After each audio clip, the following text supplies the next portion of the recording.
Yesu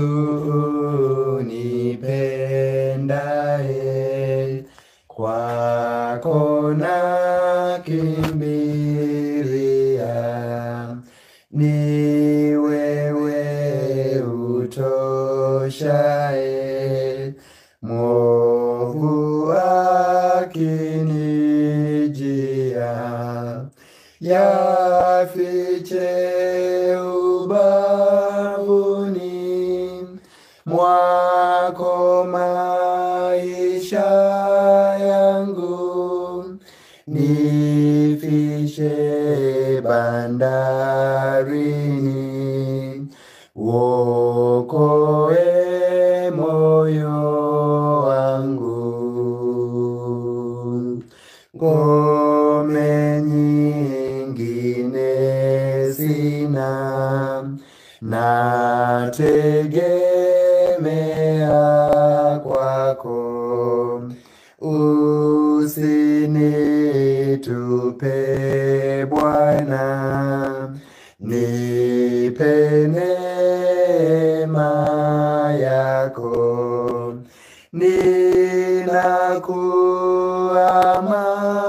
Ninakuamania, mwenye kuniwezesha.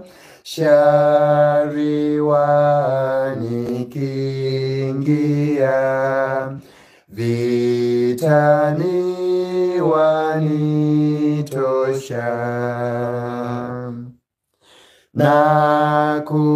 Nakutaka mpaji, vyote napata kwako. Niwapo mhitaji,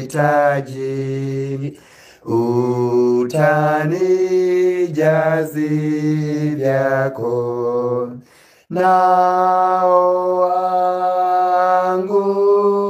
waangukao, wanyonge wape nguvu. Poza wauguao, uongoze vipofu. Bwana umeniosha moyo kwa damu yako. Neema ya kutosha yapatikana kwako. Kwako Bwana naona kisima cha uzima, mwangu moyoni Bwana, bubujika daima. Kwako Bwana naona kisima cha uzima, mwangu moyoni Bwana, bubujika daima. Mungu wetu uliye mbinguni, Baba wa rehema na upendo, tunakuja mbele zako jinsi tulivyo jioni ya leo kwa shukrani kuu. Tunakushukuru kwa kutupatia nafasi nyingine ya kukutana katika siku hii ya 4, siku ya mikutano ya pembe ndogo. Asante kwa ulinzi wako tangu tulipoanza hadi sasa. Bwana, tunaomba uwepo wako, Roho wako Mtakatifu, utuongoze katika kipindi hiki. Tufundishe kutoka katika neno lako, tupe mioyo ya kuelewa, na utujalie tusiwe wasikilizaji tu, bali pia tuwe watendaji wa neno lako. Tunakuomba utubariki sisi sote tuliohudhuria hapa, na wale wote watakaosikia ujumbe huu. Iwe ni kwa njia ya kuimarisha imani yetu, kuleta wokovu na kutayarisha kwa ajili ya kurudi kwako mara ya pili. Tunaomba haya yote tukiamini katika jina takatifu la Bwana wetu Yesu Kristo, aliye Mwokozi wetu. Amina. Habarini za jioni wapendwa katika Kristo. Na wasalimu kwa jina la Bwana wetu Yesu Kristo. Bwana Yesu asifiwe. Karibuni sana kwenye siku yetu ya 4 ya mikutano ya pembe ndogo. Tumefika hapa si kwa nguvu zetu, bali ni kwa neema ya Mungu ambayo ameendelea kutupatia pumzi ya uzima. Jioni ya leo Mungu ametutayarishia ujumbe wa kipekee kwa ajili ya mioyo yetu. Basi tuweze tupate kusikia na kusikiliza. Karibu tuweze kujifunza na tuweze kukutana na Yesu ambaye anabadilisha maisha. Tunaomba sasa ukae nasi mwanzo hadi mwisho. Wale ambao wanatufuatilia kutokea mbali, maana tunaamini kuwa kabisa kwamba hakuna atakayetoka kama alivyo. Basi Mungu na kubariki kwa kuendelea kushiriki nasi katika mfululizo huu. Tunapoingia kwenye kipindi hiki sasa ama kwenye somo, tuweze kuomba uongozi wa Mungu ama tuweze kusali. Mungu uliye mkuu na mwenye nguvu, tunasimama mbele zako leo tukiwa na hofu na unyenyekevu. Wewe ndiye uliyetuumba, na neno lako ni taa ya miguu yetu. Si miguu yetu tu, lakini vile ni mwanga wa njia yetu. Leo tunapofika katika siku hii ya 4 ya mikutano ya pembe ndogo, Bwana, tunakuita kwa heshima kuu, tukijua kuwa ujumbe wako si maneno ya wanadamu, bali ni upanga mkali wenye makali kuwili, unaopenya mpaka kugawanya nafsi na roho, unaopenya na kugawanya viungo na mafuta, na kuchunguza mawazo ya mioyo ya wanadamu. Baba, jioni ya leo tunakuomba usitufunulie maneno laini tu ya kutupendeza, bali tufunulie ukweli wako hata kama utatuumiza. Maana ni bora kuumia na kuponywa kwa ukweli wako kuliko kujifariji kwa uongo wa dunia hii. Tunajua kuwa injili yako ni nuru kwa wale wote ambao wanapenda wokovu, lakini ni moto mkali kwa wanaopinga mapenzi yako. Kwa hiyo tunapoomba ukatufungue macho ya mioyo yetu Bwana. Tupokee sauti ya Roho wako. Tusikie kile unachotaka kutufundisha kupitia neno lako. Bwana wa majeshi, tunaomba uwepo wako uzunguke mkutano huu. Uzivunje nguvu za giza na utupe ujasiri wa kusimama kwenye ukweli wako wa milele. Tunaomba haya tukiamini katika jina kuu la Yesu Kristo, Mwokozi wetu. Amina. Jana tulikuwa na somo zuri. Ambapo tuliangazia kitabu cha Danieli sura ya 7 na ule mstari wa 7 hadi ule mstari wa 8.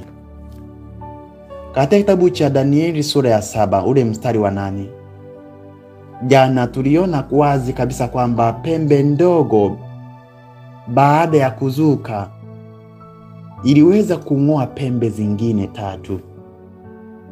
Sasa tukaona jana kwamba katika historia Kanisa Katoliki lilisaidia kung'oa mataifa 3, makabila 3 ya Kiajemi, ambayo mataifa hayo tuliyataja, ambayo tuliona taifa la kwanza ni Heruli, lakini vile tukaona taifa la pili ni Vandali, lakini vile tukaona taifa la 3 ni Ostrogoth. Na sababu kubwa ya mataifa hayo kung'olewa Na sababu kubwa ya mataifa hayo kuondolewa, tuliona ni kwamba haya mataifa yalipinga mafundisho ya Kikatoliki. Kwa hiyo kwa kupinga kwao ndiyo ikawa sababu ya menyewe kufanyaje? Kung'olewa. Tuliona mataifa haya matatu, Heruli, Vandali na Ostrogoth, wao walishikilia mafundisho ya, na hili ndilo ambalo liliwafanya yaonekane kuwa hatari kwa ustawi wa kanisa Katoliki, na hivyo yakaandamwa, lakini vile vile kuangamizwa kabisa. Na tuliona baadhi ya nukuu, tukaona nukuu kutoka kwa Philip Schaff, ambaye huyo ni mwanahistoria kabisa mashuhuri wa kanisa, ambapo tuliona yeye anasema kwamba vita dhidi ya Waariani vilivyochochewa na siasa za kidini huku Roma ikimaalisha mamlaka ya Papa. Lakini tukaona pia nukuu ya Urian Smith katika Danieli na Ufunuo, ambapo tukaona anakazia kuwa kung'olewa kwa mataifa haya kulihitajika kutimiza unabii wa Danieli sura ya 7, kwa kuwa yalikuwa kizuizi cha kuimarika kwa upapa. Lakini si hivyo tu, tukaona pia na Theodoric ambaye ni mfalme wa Ostrogoth, ambaye alikataa mamlaka ya papa na alitetea uhuru wa imani ya Arianism. Kwa hiyo hii ndio iliyosababisha zaidi hasa haya mataifa matatu yakang'olewa. Yaling'olewa na nani? Yaling'olewa na huyu nani? Na huyu pembe ndogo. Lakini sasa tukaangalia pia mafundisho ambayo huyu pembe ndogo anayanena ama anayafundisha. Na kwa ujumla tulifunua kabisa wazi kwamba pembe ndogo ni mfumo wa kidini. Ni mfumo kabisa wa kidini. Ni wa kidini kabisa, unafundisha watu kuhusu Mungu. Unafundisha watu kuhusu kwenda mbinguni. Lakini sasa huu mfumo una mafundisho mengine ambayo unapingana kabisa na Mungu. Una mafundisho mengine ambayo kwa kweli ni kufuru. Moja ya mafundisho haya tuliona jana ni ukuu wa Papa kama vicar of Christ, yani mwakilishi wa Kristo duniani. Tuliona kwa undani kabisa kwamba kanisa Katoliki, Papa ni kiongozi mkuu wa kanisa la Kikristo duniani. Na tena anashika nafasi ya Kristo, Vicaria Fidei. Tena ana mamlaka ya kusamehe dhambi. Tena ana mamlaka ya kutoa rehema na kubadilisha sheria. Na tulipata nukuu mbalimbali na mafungu kabisa ya maandiko matakatifu. Lakini vile vile tuliona moja ya mafundisho mengine ambayo tuliona ni maombi kwa wafu. Tuliona maombi kwa watakatifu. Tuliona maombi kwa Bikira Maria. Tukaona kwamba kanisa Katoliki maombi yanaweza kufanywa kwa mama Bikira Maria au kwa watakatifu kama waombezi au wapatanishi. Na tukaona hasa kwa Bikira Maria wakimuita mama wa Mungu, utuombee sisi wakosefu. Na tukanyambua na tukaona kabisa maandiko matakatifu kama fungu la Mhubiri sura ya 9 na ule mstari wa 5 na 6. Inathibitisha wazi kabisa kwamba mtu akiwa amekufa kweli. Anakuwa hajui kinachoendelea duniani. Unapofanya ibada hii, anakuwa hiyo ibada haisikii kabisa, maana mawazo yake yamepotea, kumbukumbu yake imepotea. Mtu anapokufa anakuwa amekufa kabisa.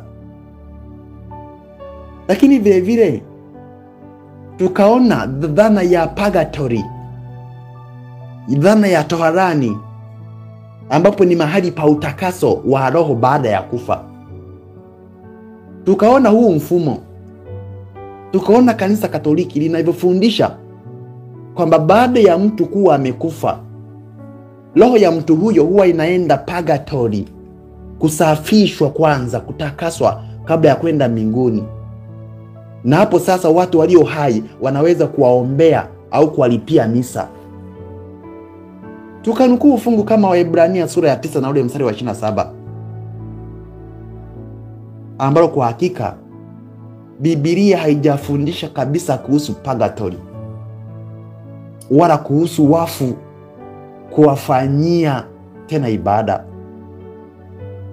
Tukaona tena fundisho la ubatizo wa watoto wachanga, lakini vile tukaona ubatizo wa kunyunyiziwa maji. Na tukasoma fungu kama Matendo ya Mitume sura ya 2 na ule mstari wa 38. Tukaona Biblia inasema ya kwamba tubuni mkabatizwe. Tukaona kwa hiyo kwamba kumbe ili mtu abatizwe kuna mambo ambayo yanaambatana kama toba, kutubu, kujuta, kujutie, kutubu.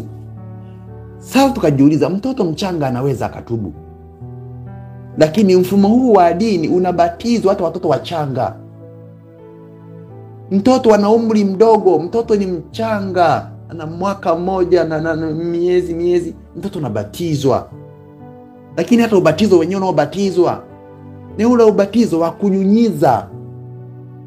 Unamwagiliwa maji kwenye paji la uso. Na jana tukaona kwa undani kabisa ubatizo maana yake. Tukaona kwamba ni neno la Kigiriki ambalo ni baptizo, lenye maana ya zamisha, lenye maana ya zamisha, tosa au chovya. Lakini vile vile tukaona kutoa rehema kwa ajili ya msamaha wa dhambi kwa pesa, au kutoa msamaha wa dhambi kwa matendo. Tukanukuu Biblia kama kitabu cha Waefeso sura ya 2 mstari wa 8 hadi wa 9. Tukaona kwamba rehema ambazo tunazipata sisi wanadamu ni bure, hazihitaji kulipiwa. Rehema ya Mungu ni bure, na msamaha wa Mungu tunaupata bure. Lakini vile tukaona mafundisho kama ibada za sanamu na picha takatifu. Tukaona jinsi mfumo unavyoweza kutumia picha za Bikira Maria, mfumo unavyoweza kutumia wafu, ibada za wafu, na hata picha za Yesu, picha za watu waliokufa. Na tukanukuu maandiko matakatifu kama kitabu cha Kutoka sura ya 20 na ule mstari wa 4 hadi wa 5. Tukanukuu pia kitabu cha Isaya sura ya 45 na ule mstari wa 16. Kwa hiyo tukathibitisha kwamba kwa karne nyingi Kanisa Katoliki limefundisha mafundisho yasiyolingana na Biblia. Hayo ndiyo ambayo kwa ufupi tuliweza kujifunza jana. Sasa leo tunalo somo ambalo lina kichwa kinachosema jinsi pembe ndogo ilivyobadili amri za Mungu. Kwa sababu tayari tumekwisha kupata ufunuo wa pembe ndogo, na pembe ndogo tayari tumekwisha kumtambua. Sasa msomaji wangu, tuende kitabu cha Danieli, tuone sasa jinsi pembe ndogo ilivyobadili amri za Mungu. Ni kitabu cha Danieli. Msomaji, Danieli sura ya 7 na ule mstari wa 25. Danieli sura ya 7 na ule mstari wa 25.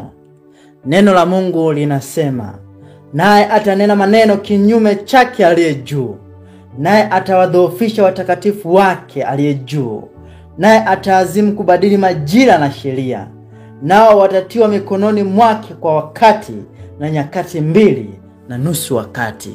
Biblia inasema kwamba naye atajaribu kubadili majira na sheria.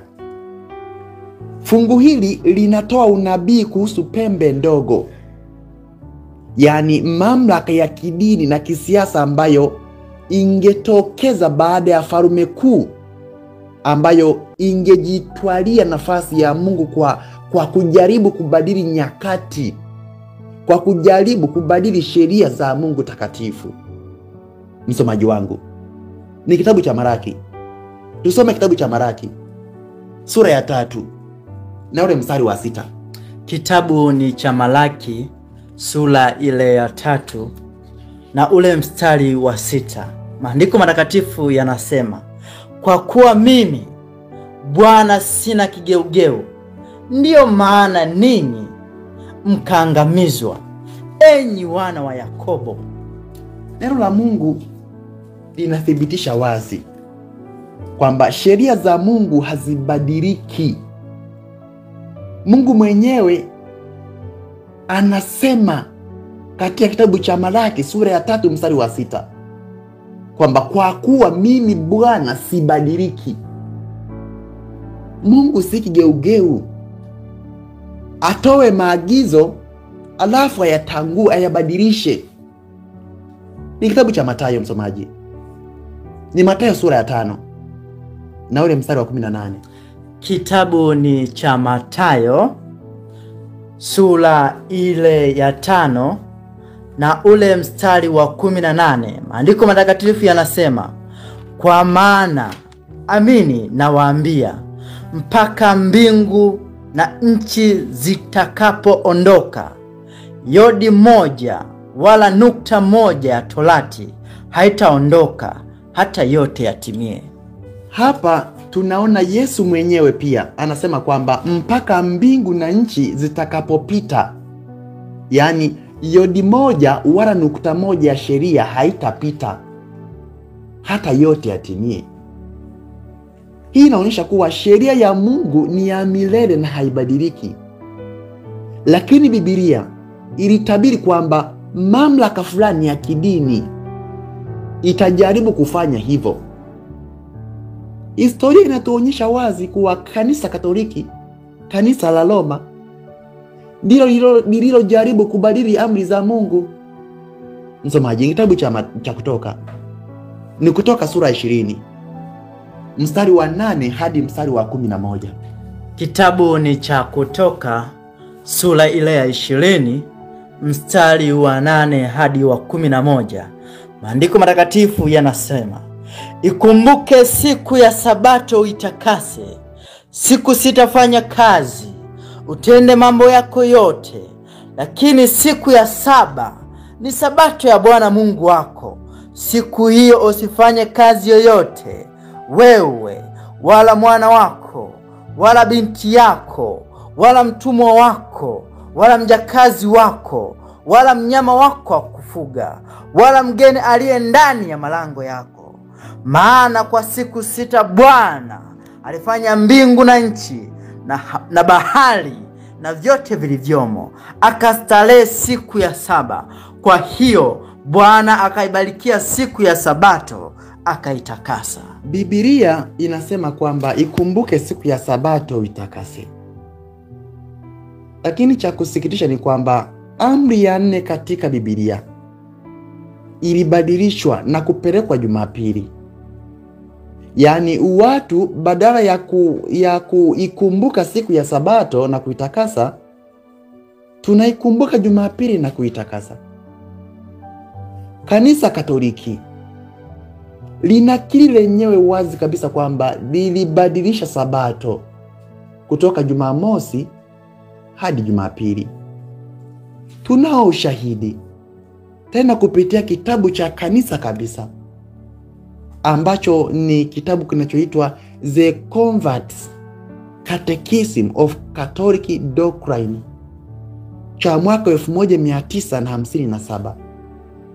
Kitabu hiki kina mfumo wa swali na jibu. Kuna swali linaandikwa lakini jibu yake kwa chini linatolewa. Nitanukuu kitabu hicho. Swali: ni siku gani ni Sabato?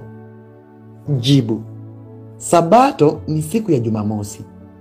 Swali: kwa nini tunashika Jumapili badala ya Jumamosi? Jibu: tunashika Jumapili badala ya Jumamosi kwa sababu kanisa Katoliki lilihamisha utakatifu kutoka Jumamosi hadi Jumapili.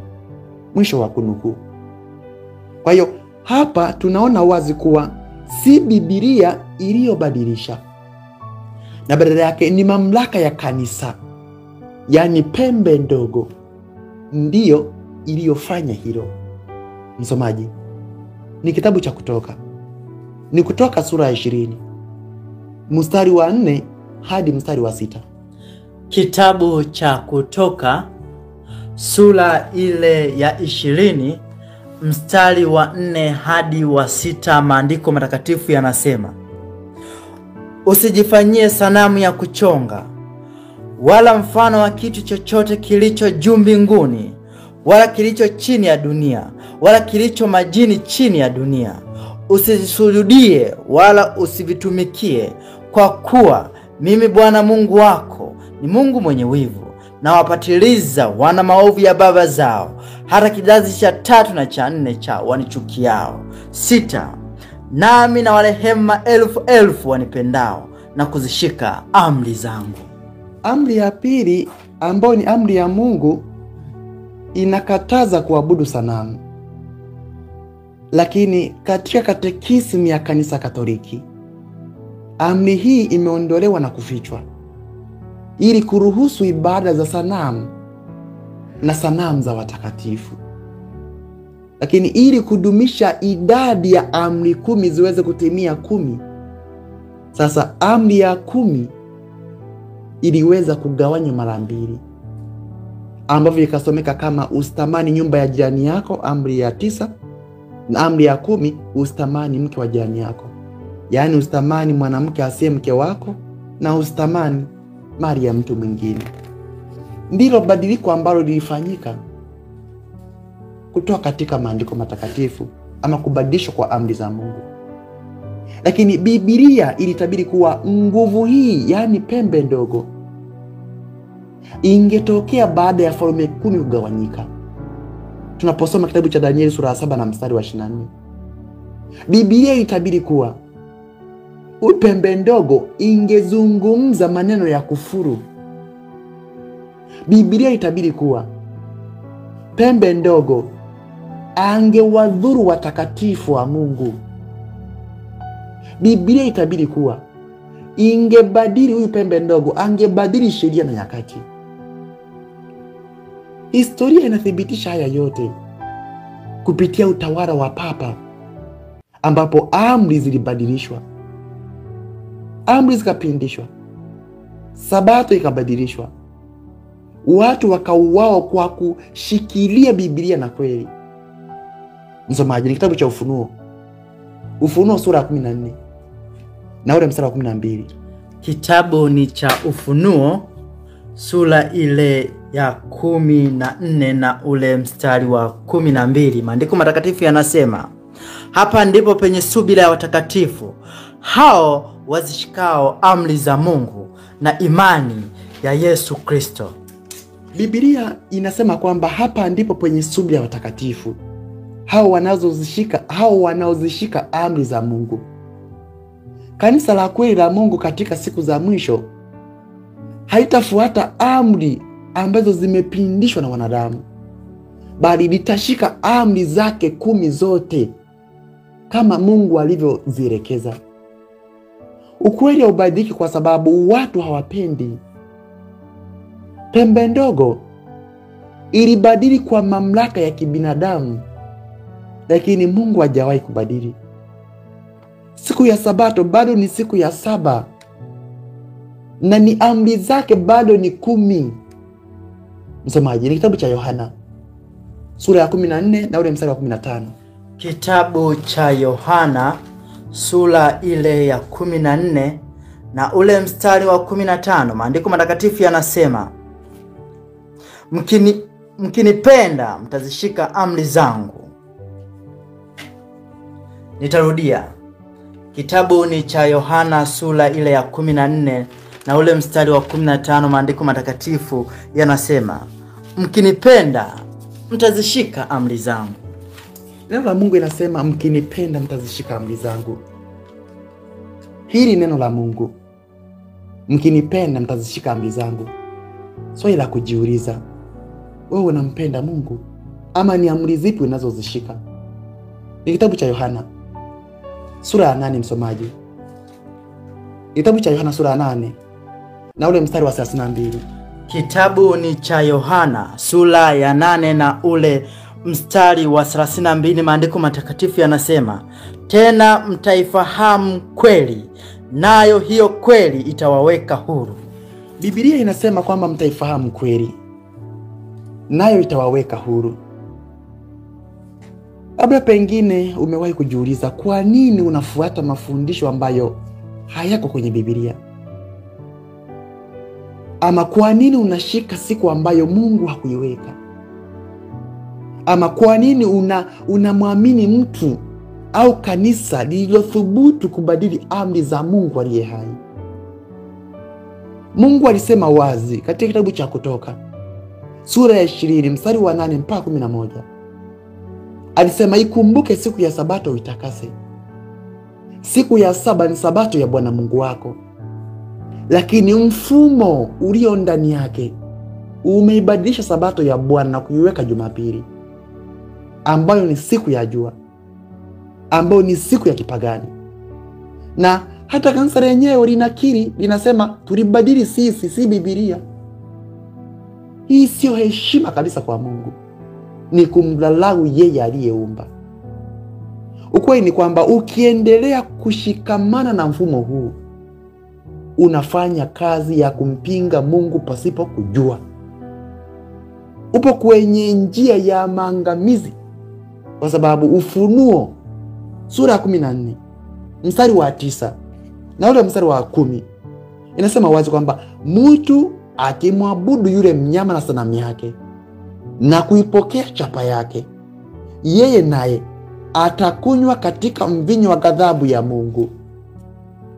Sasa unakuwa upo katika hatari kupokea ghadhabu ya Mungu ikiwa utaendelea kuabudu katika mfumo huu wa pembe ndogo. Lakini Mungu anapenda na anatuita tutoke huko. Msomaji, kitabu cha Ufunuo sura ya 18 na ule mstari wa 4. Kitabu ni cha Ufunuo sura ya 18 na ule mstari wa 4. Maandiko matakatifu yanasema, kisha nikasikia sauti nyingine kutoka mbinguni ikisema, tokeni kwake enyi watu wangu, msishiriki dhambi zake, wala msipokee mapigo yake. Mungu anasema tokeni kwake enyi watu wangu. Kwa hiyo kumbe ni kweli kwamba Mungu hadi leo ana watu wake, lakini wako kwenye huo mfumo wa uongo. Mpaka leo Mungu ana watu wake ndio, lakini bado wako huko kwenye mfumo ambao unamdhalau Mungu. Mungu bado ana watu wake, lakini bado wako wamejifungamanishwa na mfumo ambao kwa hakika unatoa maneno ya kufuru, unatoa maneno ya dhalau, mfumo wa pembe ndogo. Kwa hiyo Mungu anaita watoto wake watoke huko. Anasema tokeni kwake enyi watu wangu, msishiriki dhambi zake. Maana mfumo huo unaofanya ni machukizo. Mfumo huo unaoyafanya ni kumtukana Mungu.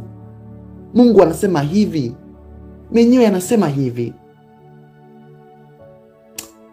Wewe ni mtu wa Mungu, ikiwa pasipo kufahamu umejikuta umejiungamanishwa na mfumo huu, Mungu anakuita utoke kwake. Utoke kwenye mfumo unaoabudu uongo. Kuna mlango umefunguliwa kwa ajili yako. Usingoje viongozi wa dini kwamba watakwambia siku moja. Hapana. Utaendelea kuabudu uongo hivyo hivyo pasipo kujua mpaka unakufa au mpaka Yesu anakuja. Kwa hiyo ni kuchukua Biblia na kuisoma mwenyewe. Ukisubiria viongozi walio katika mfumo waje wa kusomea ukweli, hiyo siku haipo. Mpaka ambapo unapata rehema nje kama hii, ambayo inakuonya kwa neno la Mungu utoke kwenye mfumo huo. Maana kama ni ukweli wote umewekwa wazi. Ni wakati wa kuchukua Biblia na kuisoma mwenyewe. Usifungiwe na desturi za mababu au mamlaka ya wanadamu.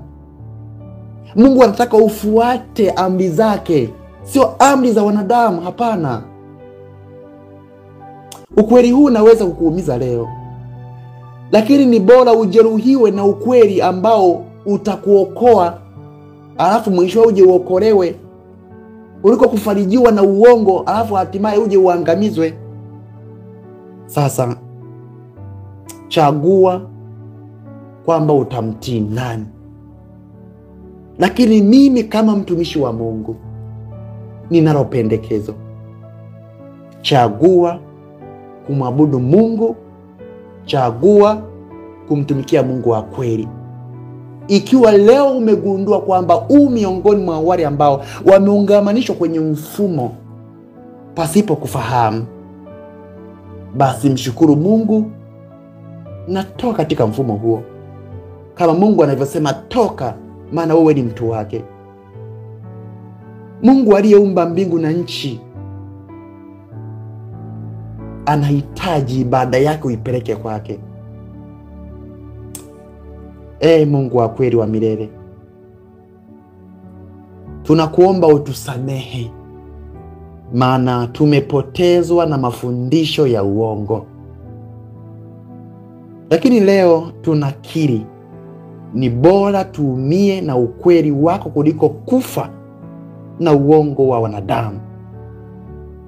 Fungua macho yetu Bwana, na ututoe gizani sasa, kwa jina la Yesu. Amina.